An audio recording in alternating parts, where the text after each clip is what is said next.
Então, nós já estamos vindo aqui de um momento de meditação, de reflexão, de silêncio, de audição, de invocação do sagrado, esse sagrado que habita em nós, em cada um de nós, e que está presente da menor partícula ao maior espaço.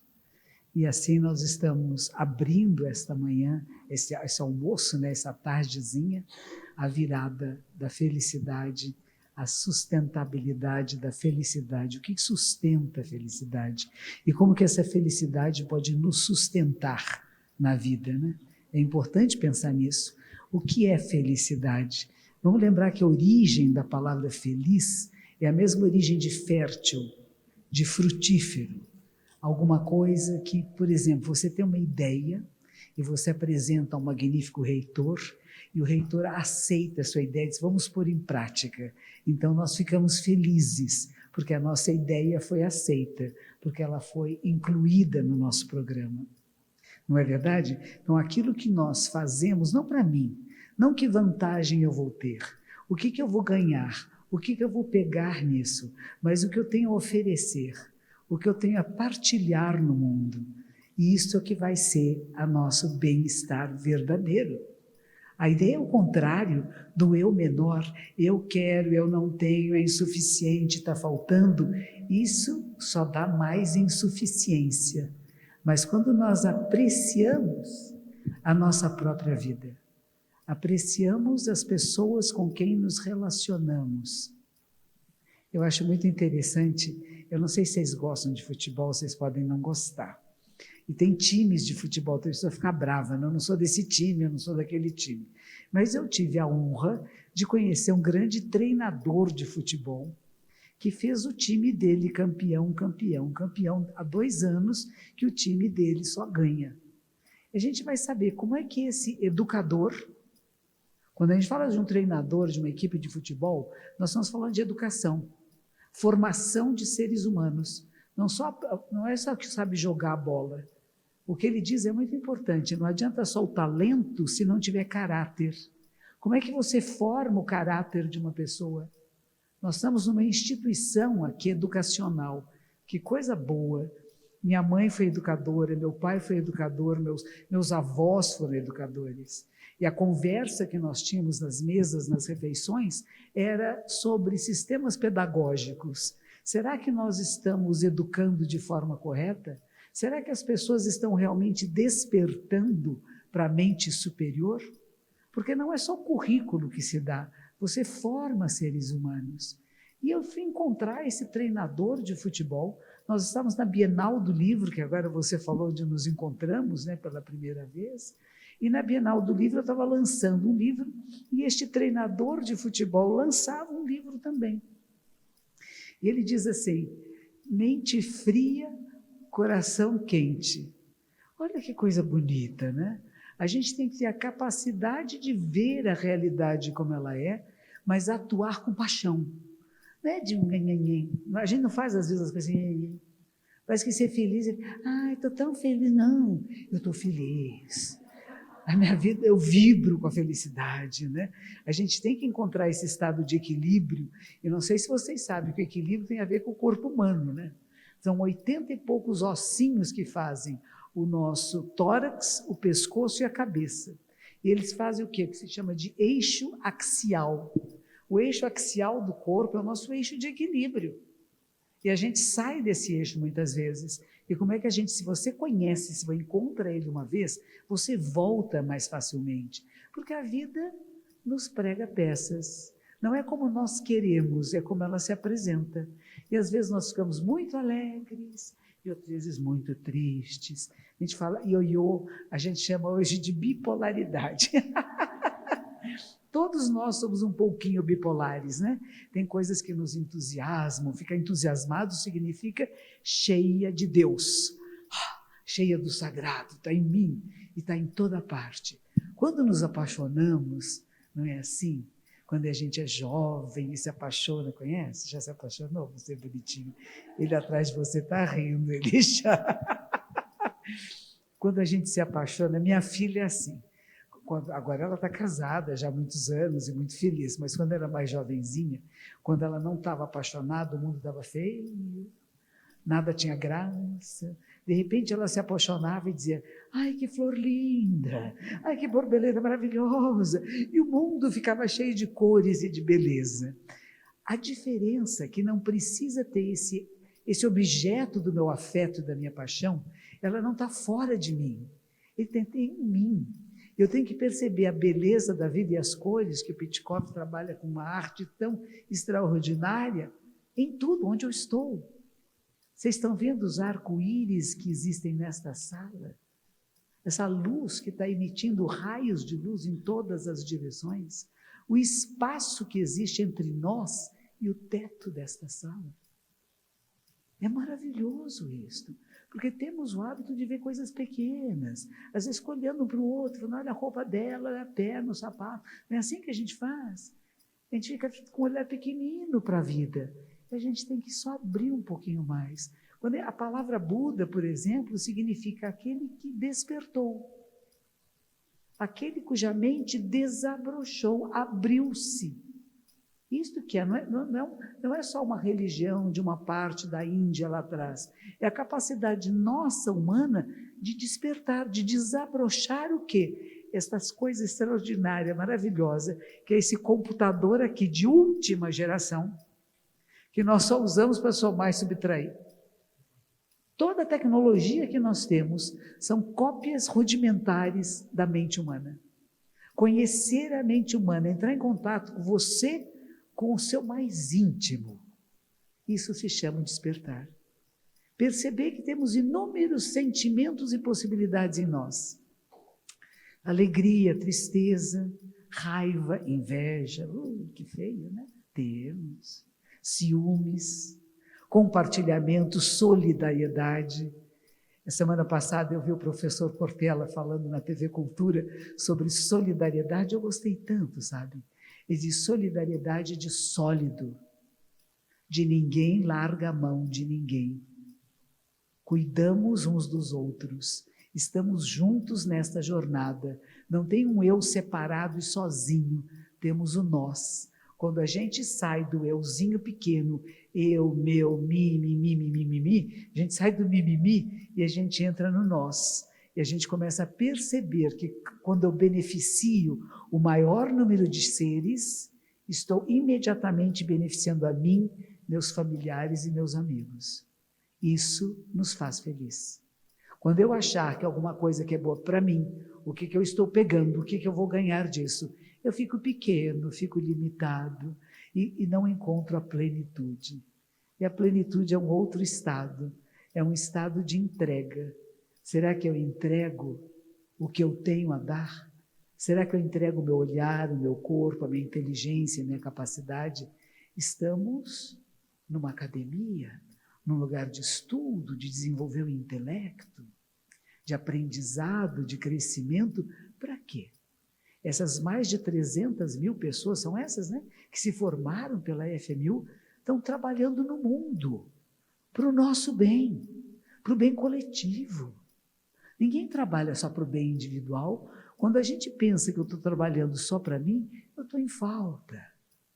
Tinha um grande ser humano chamado Milor Fernandes. E Milor Fernandes uma vez escreveu uma frase que eu não me canso de repetir. Ele diz assim: o maior altruísta é o maior egoísta, porque ele sabe que só vai ser verdadeiramente feliz se todos estiverem bem. Como é que nós podemos... Eu sou tão feliz, tem uma pessoa ali do meu lado chorando, desesperada, né? Nós tivemos essa crise agora recente aqui no litoral norte do Brasil, né? De São Paulo, tivemos desabamentos, vimos na Turquia aquele terremoto medonho, guerras, ainda existe guerra, vocês sabiam que existe guerra ainda? Ainda tem gente que fica treinando arminha para jogar bombinha e matar os outros, destruir os... Isso ainda existe. E por isso que é importante o que a Shirley vem nos trazer todos os anos, isso. Vamos pensar no Dia Internacional da Felicidade. É uma coisa internacional. Como é que uma pessoa feliz, ela não quer matar o outro, ela não quer destruir a casinha do outro, ela não está preocupada com o poder que ela pode ter. Isso é pessoas que não estão completas. E a gente deve se apiedar delas e não ficar com raiva, porque se a gente entrar nesse sistema, eu tenho raiva, eu odeio quem faz isso, você está fazendo a mesma coisa. Você está entrando no mesmo nível de uma energia que é prejudicial, que não é benéfica. Eu não sei se vocês viram esses dias o Papa Francisco, ele estava falando para os religiosos que recebem as confissões, né? Ele disse assim, perdoem a todos. Ai, que lindo! Perdoe tudo que vieram falar para você. Não fique querendo mexer na consciência do outro e dizer, não, você não devia ter feito isso, coisa horrorosa. Deixe. Se a pessoa só pode se manifestar daquele jeito, é o que ela tinha para se manifestar. Por que você quer que essa pessoa seja diferente? Você tem capacidade dessa acolhida verdadeira, mas essa acolhida não é dizer, continue fazendo mal. Não, é o contrário. Eu compreendo você, eu ouço você, eu entendo você. E agora nós vamos conversar. A partir dessa intimidade de eu entendo você. Mas será que é benéfico? A sua maneira, a sua atitude, a sua palavra, o seu gesto?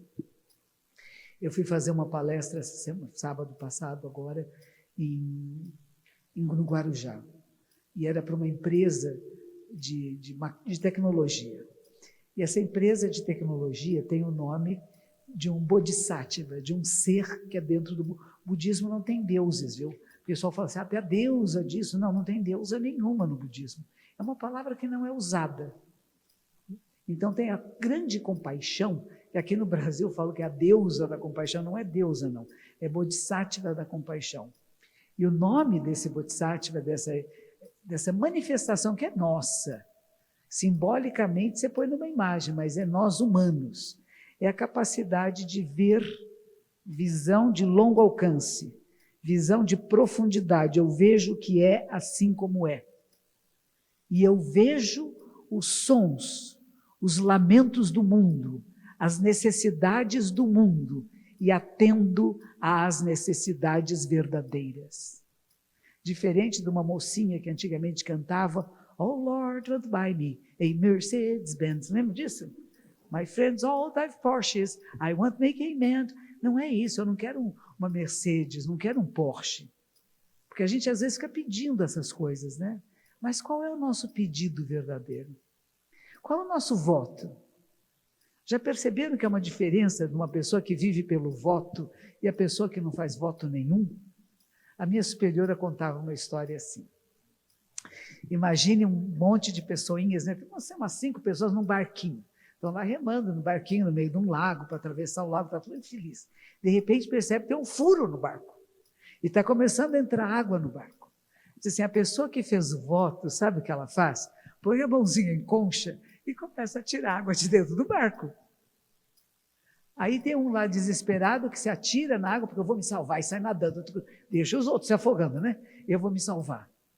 Esse não fez o voto. O outro que está lá no barco chorando, eu vou morrer, que horrível, eu vou morrer. Esse também não fez o voto.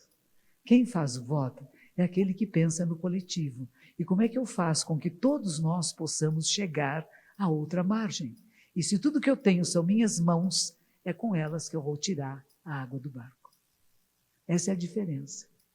É uma ação no mundo. Não é só um pensamento, não é só uma intenção, porque esses vêm antes da ação. Mas primeiro a gente tem a percepção do que está acontecendo, como que pode ser melhor, o que eu posso fazer, o que nós podemos fazer para o bem do coletivo. Então não é uma coisa eu estou fazendo. E o que esse treinador de futebol fala, que eu gosto muito, ele é português, ele diz assim, o mais importante é a equipa. A estrela é a equipa. Aqui na FMU, a gente diria a estrela é a FMU. Porque nós falamos, não, eu sou o melhor professor. Não fazem isso, às vezes nós entre nós fazemos. Eu sou melhor que aquele, eu sou melhor que aquela. Quando a gente abre mão disso, na nossa casa, na nossa família, a estrela é o que é todos nós. Não tem só eu que sou estrela, os outros são menos. Porque se os outros não estão aí, Pitchkoff não estaria fazendo a arte que ele faz. E ele sabe disso, que ele é resultado de inúmeras interconexões, interrelações. Nós tivemos um grande amigo em comum, chamava-se Ângelo Palumbo. Ângelo Palumbo nasceu com uma síndrome raríssima, que é uma síndrome do Mediterrâneo, onde os órgãos do corpo dele iam endurecendo. Com 8 anos de idade, teve que fazer a primeira cirurgia e assim foi até morrer com mais de 50 anos de idade. Foi meu aluno, se tornou um monge, era um artista plástico, morou em Nova York, fez coisas extraordinárias, era um jornalista, mas você olhava para ele tinha a aparência de uma mulher asiática. E ele queria namorar. Olha que sofrimento. Ele queria namorar e as meninas olhavam para ele. Eu, quando ouvi, falei, mas a senhora vai bem? E ele ficava muito bravo de ser chamado de senhora, de não ser reconhecido como homem. Ele queria ser amado. Não queremos todos ser amados? Será que é só ele que quer ser amado? Será que era só ele que queria ser respeitado, incluído? Todos queremos. Nós fazemos isso para os outros. Nós incluímos os outros. Nós somos capazes de ver a pessoa que está na nossa frente, quem ela é, do jeito que ela quer ser chamada. Isso é uma coisa agora, quando eu entro, tem grupos internacionais do Zen, de vez em quando eu entro lá, e eles perguntam para mim, como que você quer ser chamada, de ele ou de ela? Ai, que legal. Isso não existia na minha juventude. E essas são as mudanças que o mundo está ocorrendo. Como você quer ser dirigido? Eu me dirijo a você. Como é que faz com que você se sinta bem?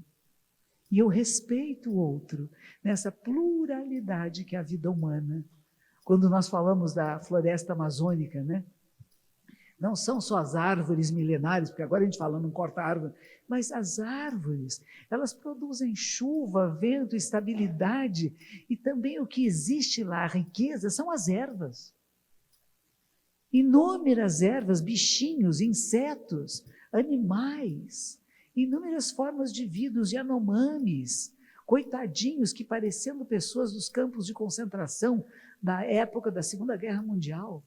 O que fizeram, o horror que fizeram com o povo judeu. 6 milhões. E não eram só judeus. Tinham religiosos, tinham ciganos, tinham homossexuais. Pessoas que tivessem qualquer deficiência física eram exterminados. Nós, humanos, podemos ser muito malvados. Por isso que é importante falar da virada sustentável da felicidade. Porque quando nós estamos num estado de completude, nós não discriminamos, nós não excluímos, não queremos matar ninguém, não queremos exterminar ninguém, pelo contrário. Nós queremos unir as nossas mentes, as nossas condições de criação de um mundo mais harmonioso. A minha escola budista, há uns 2 anos atrás, vieram os representantes da nossa sede no Japão e me deram essa coisinha aqui, redondinha, para usar. E eles perguntaram, o que vocês estão feito pela sustentabilidade do planeta? O que cada um de vocês, missionários de uma ordem religiosa, tem feito pela sustentabilidade? A inclusão do feminino, a não discriminação, o respeito à vida na sua pluralidade. É tudo isso, gente. O que dá sustento, o que nos sustém. É interessante que quando a gente faz os votos monásticos, a gente diz assim, agora a terra não o sustém mais. Olha que coisa danada, né? Você faz um voto de entrega a uma ordem religiosa que vai dizer, de agora em diante, a terra não te sustenta, nem o céu te cobre. Quando você não tem mais nada, nada. Não tem nada no que se agarrar, no que se pegar. Não tem nada meu, não tem um eu, quero isto, quero aquilo. Esse é o estado que a gente chama de sabedoria, de plenitude, da mente Buda, do despertar. É um estado de contentamento com a existência. O que nos chega é o que nos chega. Como é que eu lido com isto? Numa sociedade que ainda tem muita discriminação, muito preconceito, como é que eu faço para que eu perceba em mim as discriminações e preconceitos que eu posso estar carregando? Quando eu era criança, A minha mãe, que era uma pedagoga, ela trabalhava para o Ministério da Educação, ela inspecionava colégios e escolas para ver se os cadernos da diretoria estavam corretos, se os professores estavam ensinando direito. Quando não tinha com quem me deixar, ela me levava junto. Eu falei para a minha motorista, hoje ela tem um casal, tem 2 filhinhos gêmeos, né, pequenininhos. Ai, de repente eu não tinha com quem deixar. Eu falei, traz junto, a gente vai levando os filhos juntos, né? Não sei porque que eu contei isso agora.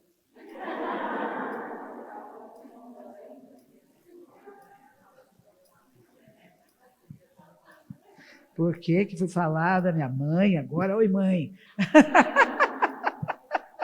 A gente fala da mãe, a gente se perde, né?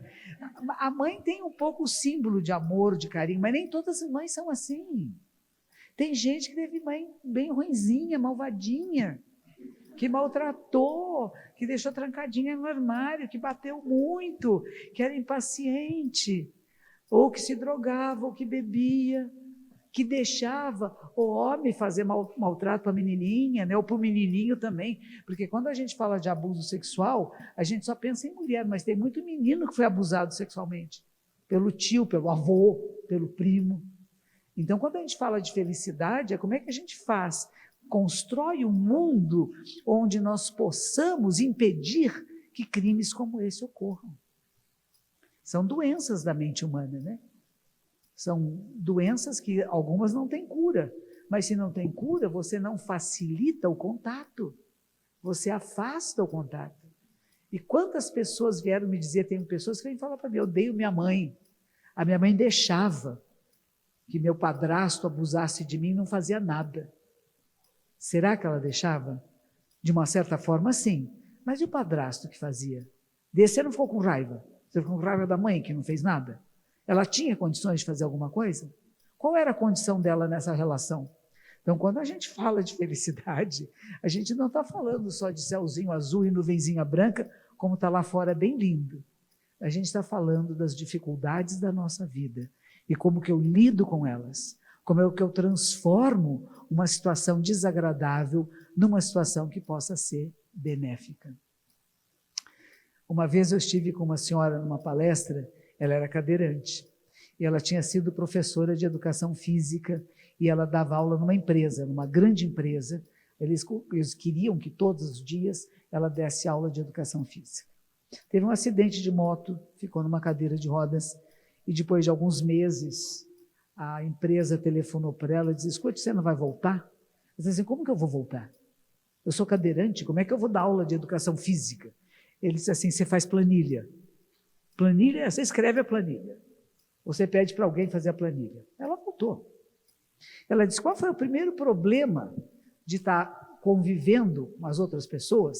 Quando a gente encontra alguém que tem qualquer tipo de necessidade especial e a gente não sabe lidar com isso, a gente fala mais alto, ou então vai querer que faça as mesmas coisas que os outros fazem quando não pode, quer que suba a escada sozinha com a cadeira, não dá para subir.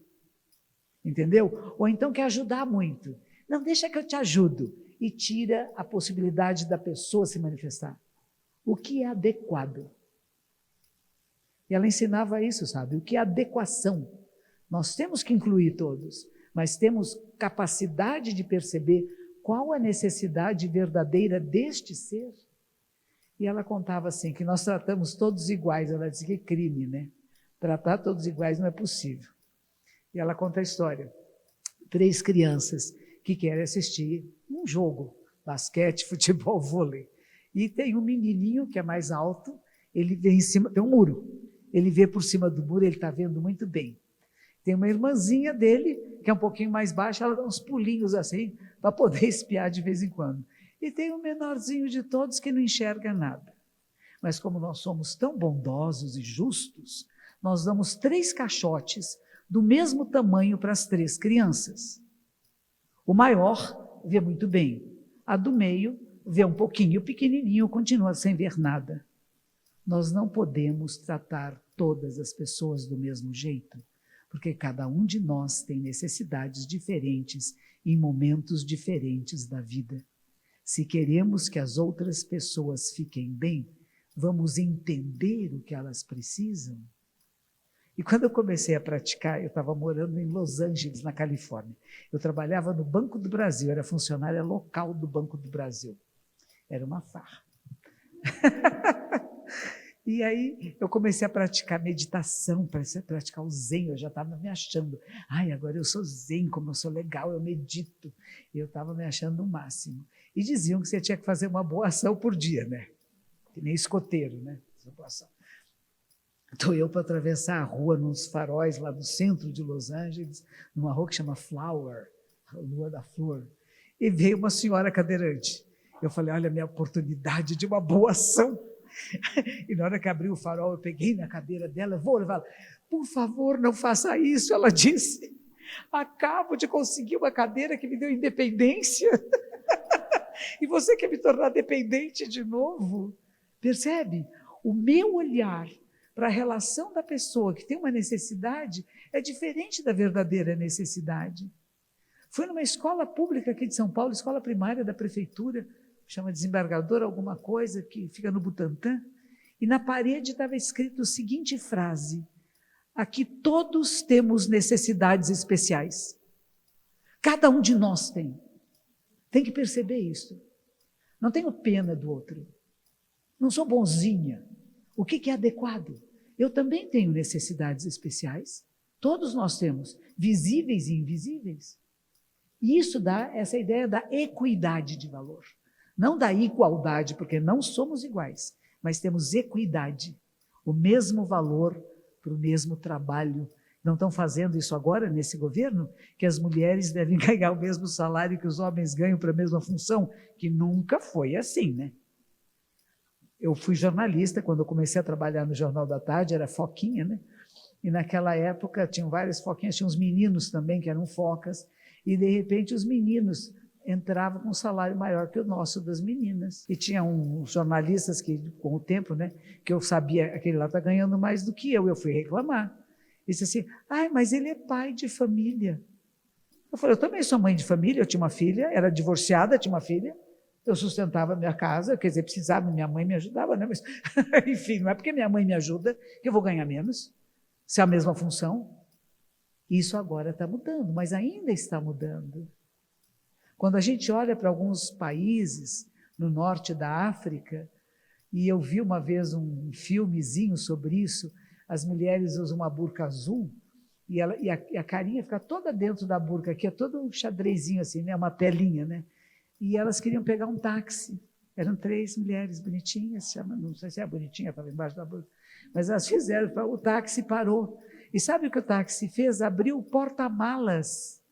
E elas 3 sentaram no porta-malas, aberto com as perninhas de fora, fazendo assim, porque é proibido que mulheres fiquem sozinhas no mesmo ambiente que um homem.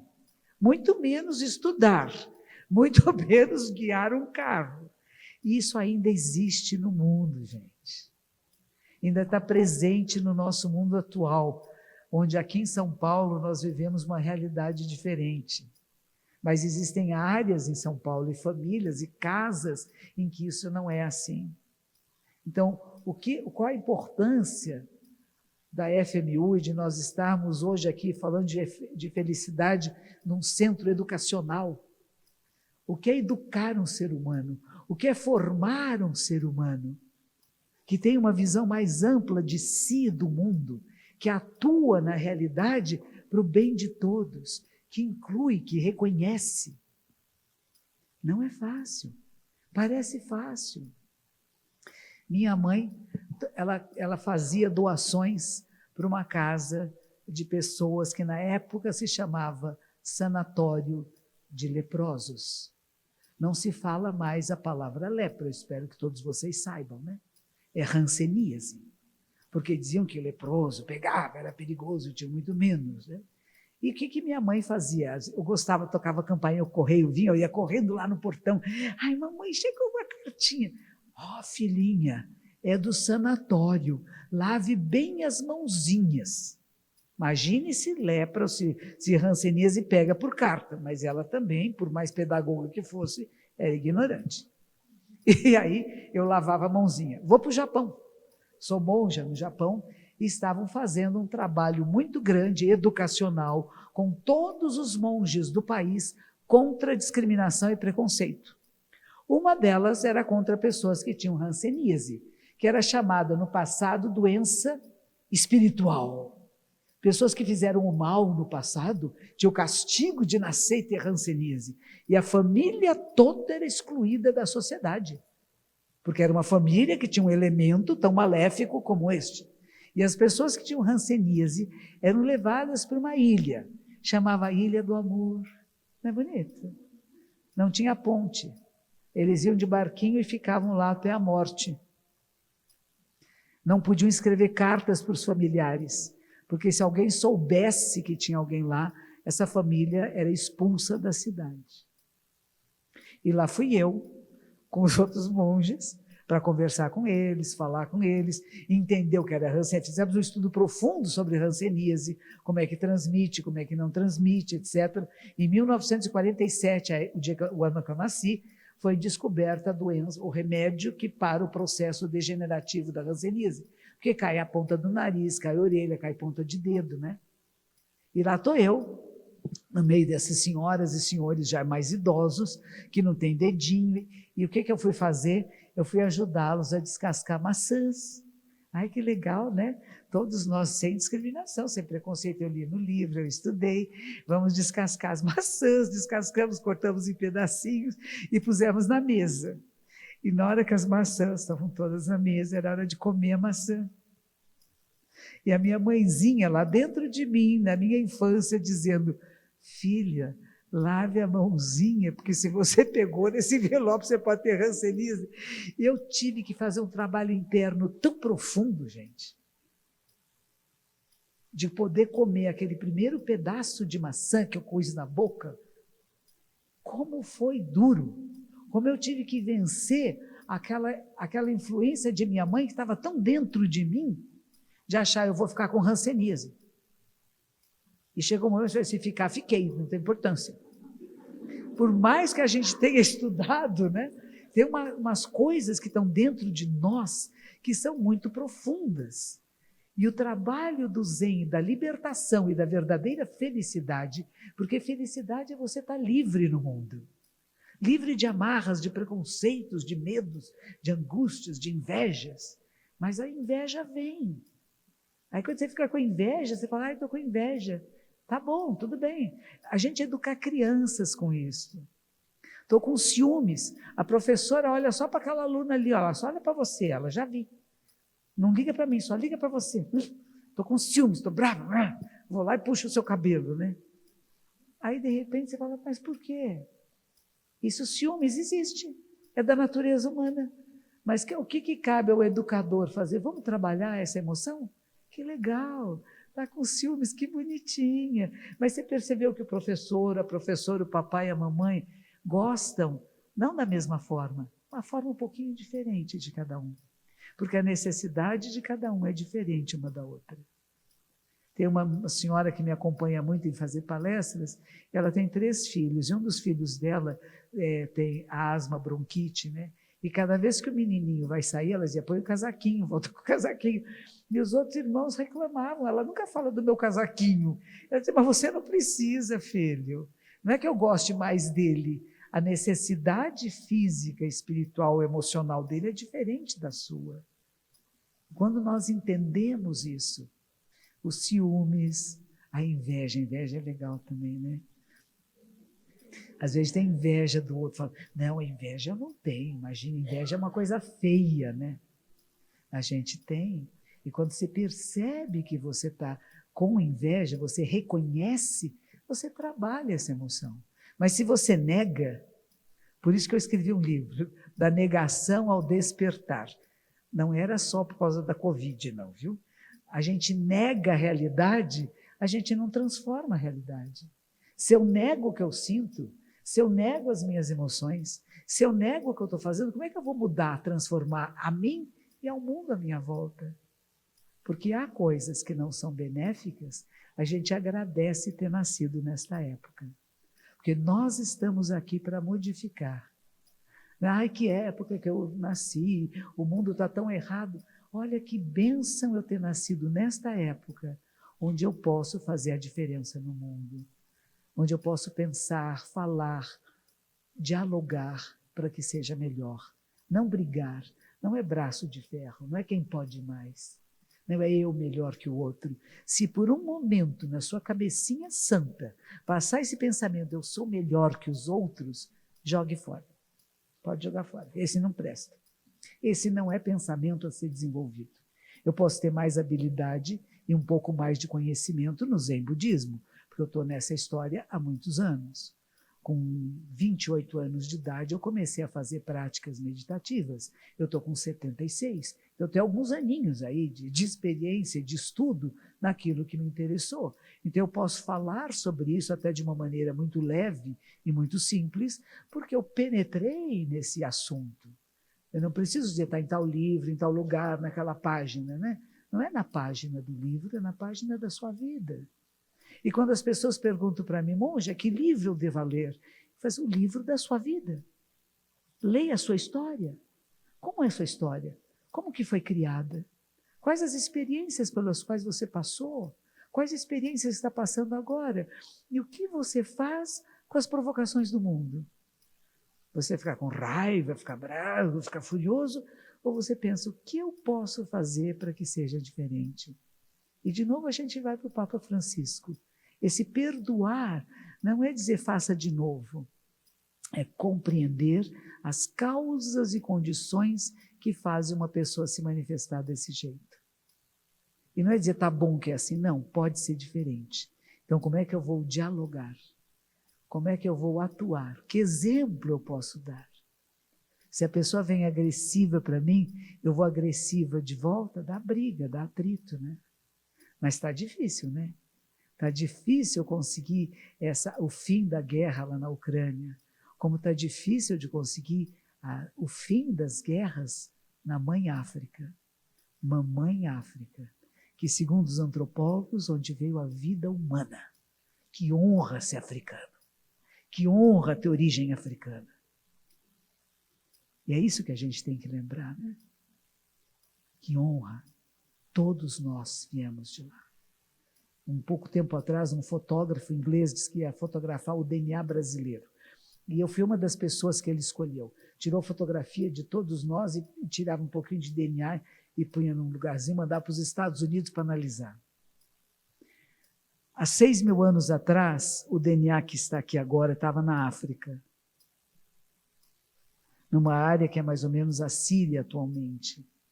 E de lá nós, todos que vieram da Europa para cá também, fomos para a Europa à procura da caça. E nos misturamos.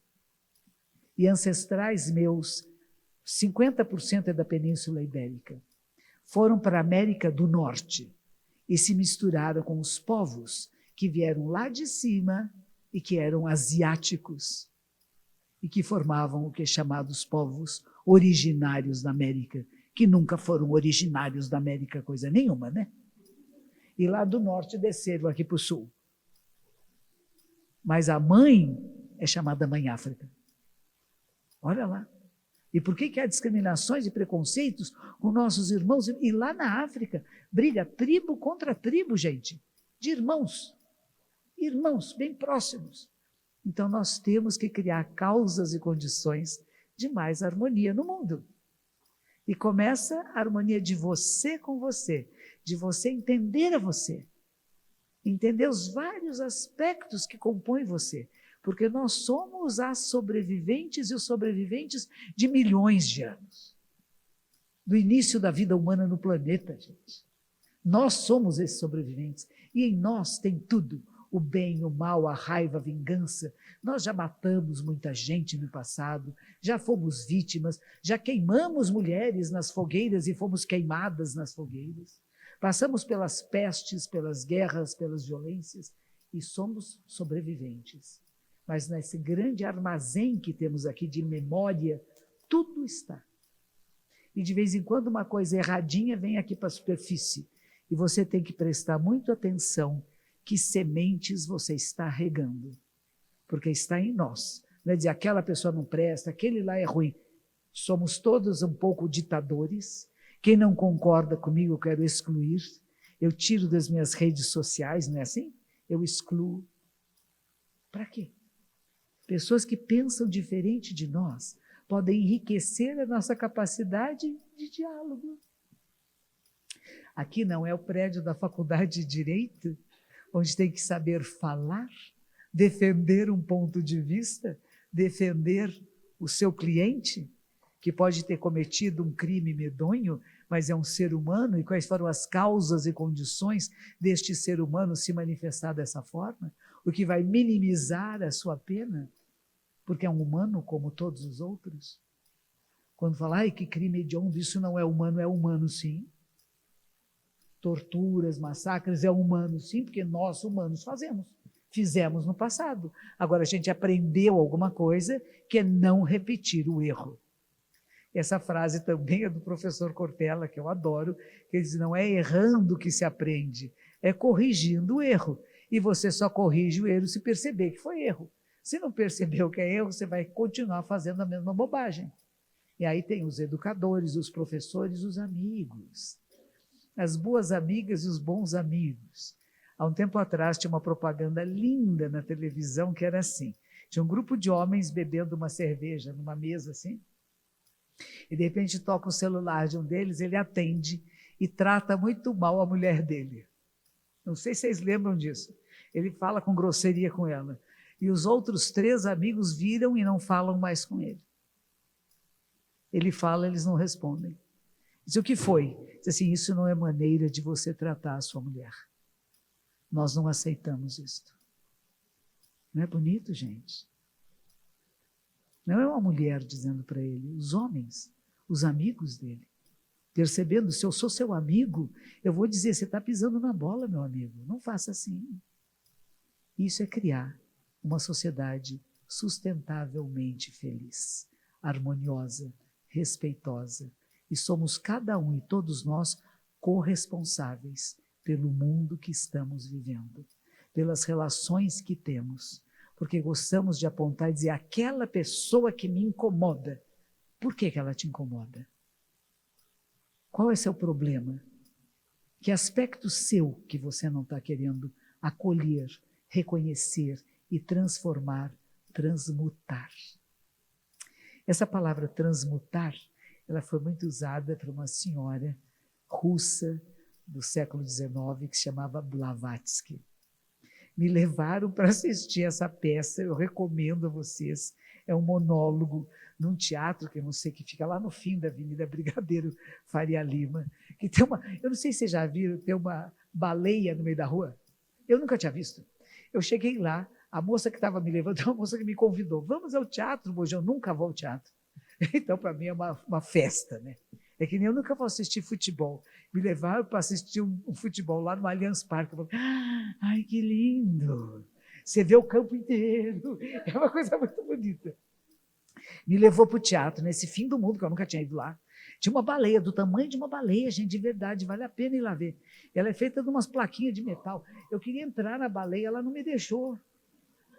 Aí me levou para o teatro. Diz que é um teatro tecnológico. As cadeiras do teatro, elas podem todas abaixar e viram um tablado enorme, um lugar muito bonito. Tinha 3 focos de luz apenas. O palco, a decoração do palco era uma mesa cheia de livros. Eu gosto de ler, vocês gostam? A leitura leva à felicidade, porque abre horizontes de percepção da realidade. Pessoas que a gente às vezes nunca encontra pessoalmente, né? Mas que se lê e fala, olha, essa pessoa pensava assim. Este filósofo, esse educador, esse historiador, esse matemático. É bonito isso. Então, tinha um monte de livros, uma mesa pequena, tinha um vaso de flor, uma garrafa com água e uma cadeira. E 3 focos de luz. Simples, né? E uma grande filósofa de uma escola chamada Teosofia, que é fundadora essa senhora chamada Blavatsky, ela selecionou livros, de um livro dela, selecionou textos de um livro dela que se chama A Voz do Silêncio. É maravilhoso. E eu fiquei sabendo que Blavatsky morreu no dia 8 de maio, que naquele ano era o dia que se celebrava o dia de Buda, o Vesak. Não lembro exatamente 1830, alguma coisa, não me lembro. Mas é interessante isso, né? E aí eu fiquei vendo inúmeros pensamentos, e uma das falas dela, que eu acho muito interessante, é dizer assim: não há religião superior à verdade. Procuramos a verdade? O significado da vida, da morte? Que sentido damos à nossa vida? Queremos ser felizes, plenos. E felicidade e plenitude não significa que nunca você vai chorar, que nunca vai ficar triste. Não, você vai passar por todas as possíveis emoções humanas, mas não fica despencada nem de um lado nem do outro. Você volta para esse eixo axial, o eixo de equilíbrio. E sempre procura o que é o verdadeiro, porque tem muitas coisas falsas no mundo, né? Como a pessoa que dá uma pedra, que pegou na calçada ali, uma pedra comum, e diz assim: isso aqui é uma joia preciosa. Mas é uma joia preciosa, porque qualquer pedra é uma joia preciosa. E quando a gente olha para uma flor, para uma árvore, você vê que ela é feita de joias preciosas, porque a natureza é uma joia preciosa. E a gente pode apreciar, agradecer, que nos faz bem, aceitar, mas também transmutar, transformar, ir para outro nível de consciência, sair do pensar pequenininho, egóico, eu, meu, né? Mas para o nós. Conheci um pastor que teve uma época na vida que ele perdeu a capacidade da visão. E ele ia para a sala de aula e seus colegas copiavam para ele, diziam para ele o que o professor tinha escrito no quadro negro. Isso é solidariedade. Ninguém larga a mão de ninguém, estamos juntos. E quando nos cuidamos, nós acabamos sendo cuidados. Não é dizer: você não está enxergando, fica em casa. Não, você não está enxergando, vem cá comigo. Você é cadeirante, vem cá comigo. Você tem deficiência auditiva, vem cá comigo. E a gente escreve, e a gente consegue fazer com que todos possam apreciar a própria vida. Que assim seja, que a gente crie a felicidade sustentável, que tem sustentabilidade, que vai passar de um para o outro e vai criar causas e condições para que o maior número de seres estejam incluídos, cuidados, respeitados, honrados. Códigos de honra. Muito obrigada.